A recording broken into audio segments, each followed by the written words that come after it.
Namatay ang dalawang rider ng motorsiklo dahil sa aksidente sa kalsada sa Pangasinan. Ang isa sa kanila sumalpok sa isang bus. Makibalita tayo kay Michael Sison ng GMA Dagupan.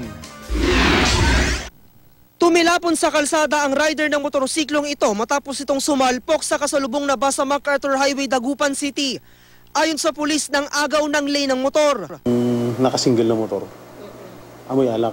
So, at saka itong question nila, pag-iwang-giwang, malamang tumama at nakainom ng tao. Sa lakas ng impact, tumilapon yung tao. Patay ang 25 anyos sa rider na si Jomar Zulweta. Sinubukan naman daw iwasan ng bus driver ang motor. Pagpipreno ako, wala rin, tapos siyang mabilis eh. Kaya gumilid na lang ako, sumalpok pa rin. Nalpok pa rin niya ako. Inaalam pa ngayon kung may dapat panagutan si Fernandez sa insidente. Sa hiwalay na lugar sa Dagupan, patay rin ang rider ng motorsiklo na si Benji Campos matapos siyang sumemplang sa pakurbang daan.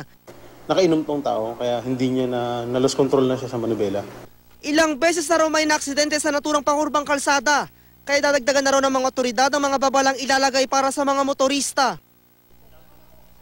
Sa bayan ng Asingan, timbog sa bypass operation ang tulak umano ng shabu na si Alan Lorenzo, na ikatlo sa listahan ng mga wanted drug personality sa bayan. Nakuha sa sospek ang 2 pakete ng shabu at drug paraphernalia. Itinanggi ng sospek na drug pusher siya.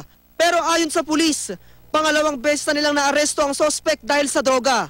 Yung mga kliyente niya, through text na lang at kung ano yung lugar na mapag-usapan nila, doon po nangyayari yung transaction, sir. Michael Sison, Nagbabalita, Pilipinas.